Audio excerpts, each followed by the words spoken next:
예, 하나님 말씀 보겠습니다. 사도행전 6장 8절로 15절까지입니다. 사도행전 6장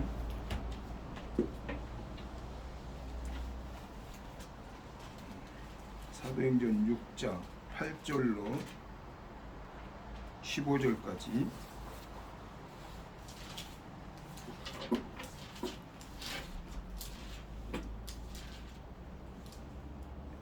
사도행전 6장 8절로 15절까지 다 찾으신 줄로 믿고 제가 봉독합니다.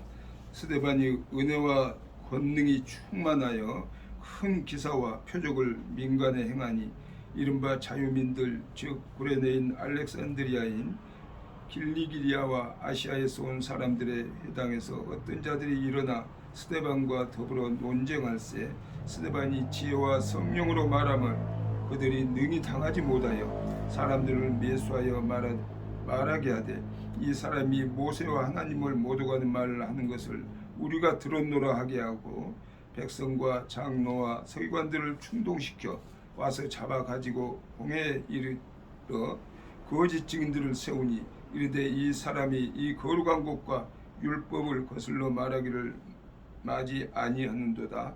그의 말에 이 나사렛 예수가 이곳을 헐고 또 모세가 우리에게 전하여 준 규례를 고치겠다고 함을 우리가 들었노라 하거늘 공회 중에 앉은 사람들이 다 스데반을 주목하여 보니 그 얼굴이 천사의 얼굴과 같더라.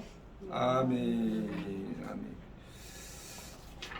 네, 그래서 오늘은 스데반 집사의 본을 받자라는 제목으로 같이 은혜를 나누고자 합니다. 요즘은 신앙생활을 충실히 하자고 우리가 또 설교를 하다 보면 내심으로 반발하는 이들이 많은 것 같습니다. 다시 말해서 평신도들이 그토록 뜨겁게 기도하고 전도한다면 교역자와 다를 것이 무엇이냐는 것입니다.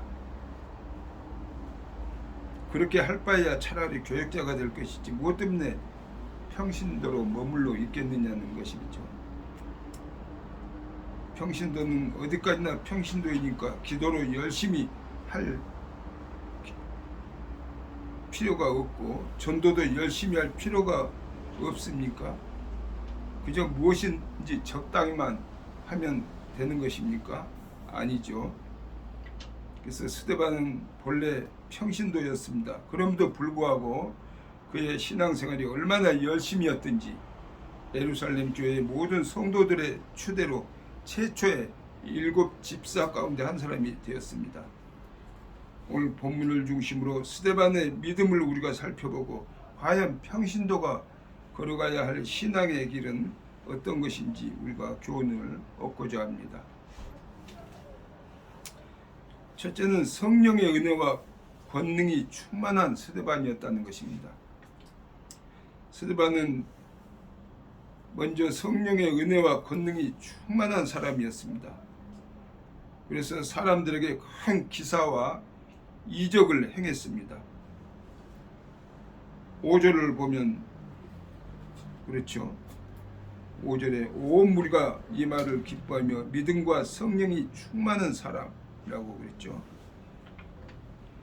그는 단지 성령과 믿음으로 충만한 7 집사 가운데 한 사람일 뿐이었습니다. 평신도로서 초자연적인 그런 하나님의 역사를 수행한 것입니다. 그러면 스데반이 어떻게 이렇게 성령과 믿음으로 충만해서 이러한 권능을 행하였겠습니까? 누가복음 11장 13절로 보면 너희 천부께서 구하는 자에게 성령을 주시지 않겠느냐고 말씀합니다. 이것은 스데반이 하나님께 성령을 달라고 간절히 간구하였음을 알려주는 말입니다. 또 스데반은 말씀을 사모하여 듣고 늘 삼고하였음이 틀림없습니다. 하나님께서는 이러한 자에게 성령을 주시기 때문입니다. 그러므로 성령과 믿음으로 충만한 자가 되기 원하신다면 간절히 우리는 기도를 해야 합니다. 열심히 말씀도 듣고 연구하고 늘 또 상고해야 합니다. 그리하면 성령을 충만받고 믿음에 장성한 자가 될 것입니다.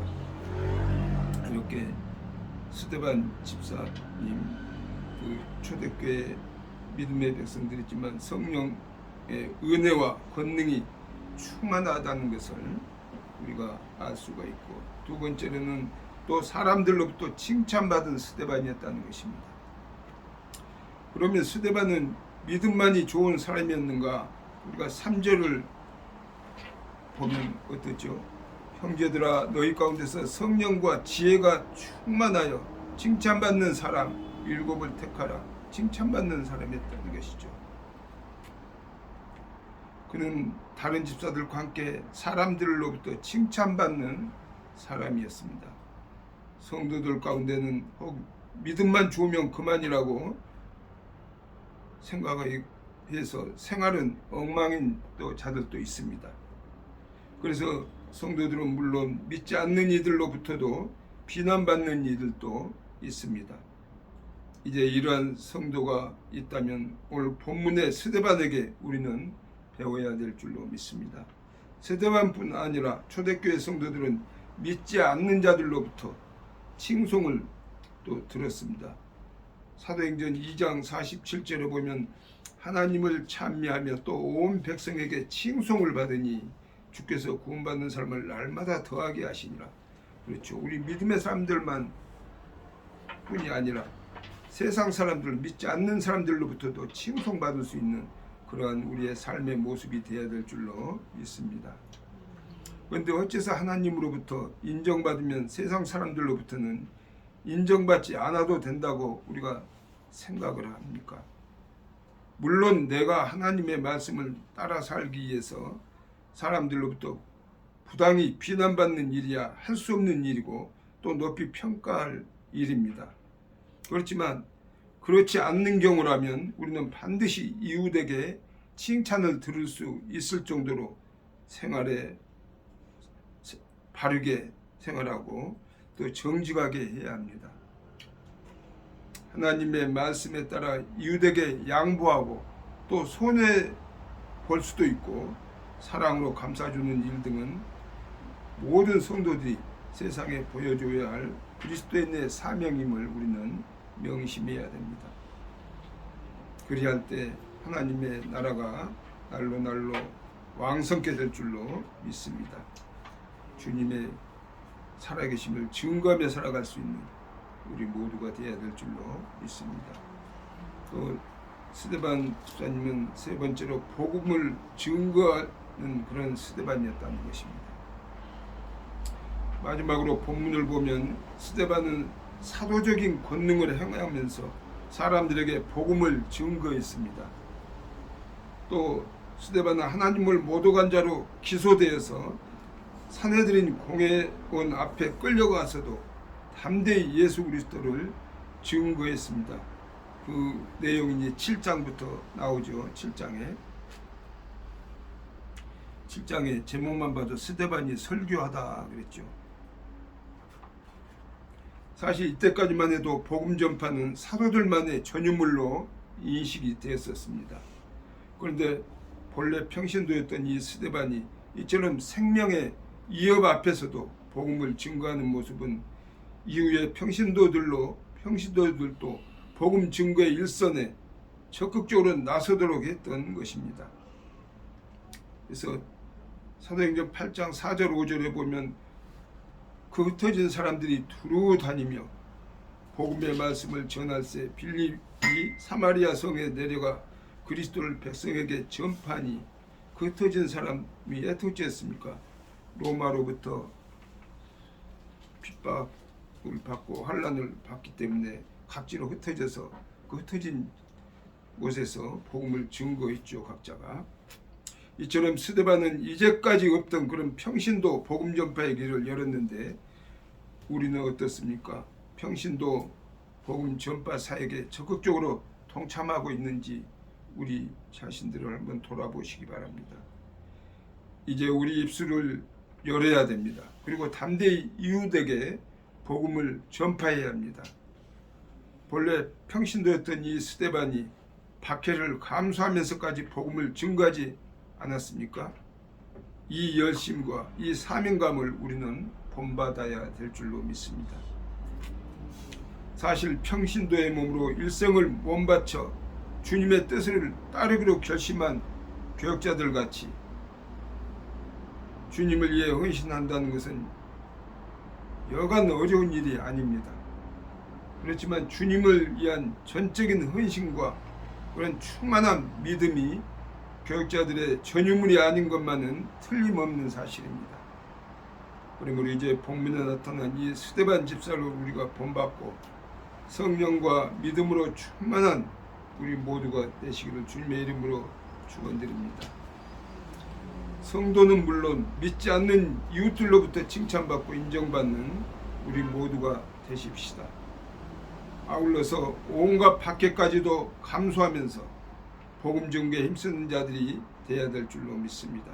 그것이 교역자는 물론 평신도들까지도 감당해 나가야 할 성도의 길이란 것을 깊이 깨닫고 날마다 우리가 지상 명령으로 주신 전도의 사명을 잘 감당해서 참으로 이 시대의 주님 앞에 온전히 쓰임받고 또 크게 쓰임받는 주님의 귀한 일꾼들이 되시기를 주님의 이름으로 축원드립니다. 기도하겠습니다. 하나님 아버지, 감사와 영광을 드립니다. 오늘도 주님의 은혜 가운데 지켜주셨다가 이렇게 또 사모 기도회로 모이게 하셔서 함께 찬양하며 예배드리게 하시고 또 이 시간 주신 말씀을 통해서 은혜 받게 하여 주시니 감사합니다.